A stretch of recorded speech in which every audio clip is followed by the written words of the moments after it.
Hello guys, এটা হচ্ছে আমাদের সেকেন্ড ব্লগ। আর তোমরা দেখতে পাচ্ছ, একে একটু দেখিয়ে দিলাম। আজকে আমাদের এখানে একটু ফিস্টি হচ্ছে, তাই তোমাদেরকে মানে অ্যাকচুয়ালি যেটাকে বলে বনভোজন। আর এই বনভোজনে এখানে আলু রাখা আছে, আলু ভাজা হয়ে গেছে, এখানে চাল আছে, আর ওইদিকে হচ্ছে আমাদের মাংস হচ্ছে।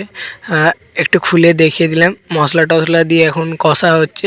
দেন তারপরে একে একটু দেখিয়ে দিলাম, এ বলছে কখন হবে রে।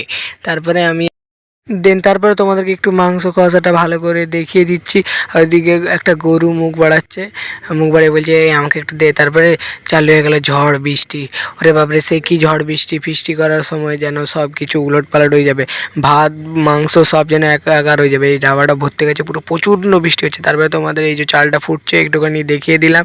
দেন তারপরে নিজেকে দেখিয়ে দিলাম কতটা ঘেমে গেছি। তারপরে এখানে হচ্ছে বিরিয়ানি সাজানো হচ্ছে, দেখতেই পাচ্ছ, রং দেওয়া হয়েছে, ভাত দেওয়া হয়েছে। তারপরে এখানে একটু ঘি দেওয়া হলো, দিয়ে বিরিয়ানিটা খানিকক্ষণের জন্য দমে দেওয়া হবে। সরি গাইস, দম দেওয়াটা তোমাদেরকে দেখাতে পারলাম না। তারপরে আমাদের বিরিয়ানিটা কাটা হয়ে গেল। তোমরা বলো বিরিয়ানি কাটাকে তোমরা কি বলে কমেন্ট করবে। কি বলছে, আমাকে ভাত দিবি? তারপরে গাইস আমাদেরকে আস্তে আস্তে করে এই কাকুটা আমাদেরকে পাতাগুলো দিয়ে দিল ওর জন্য। দেন তারপরে আমাকে দেখছি বিরিয়ানি দিল, তারপরে আলু ভাত এইসব দিল, আমাকে মাংস দেয়নি। তোমরা বলো আমার সাথে কি হয়েছে? আমার সাথে খুব অন্যায় হয়েছে।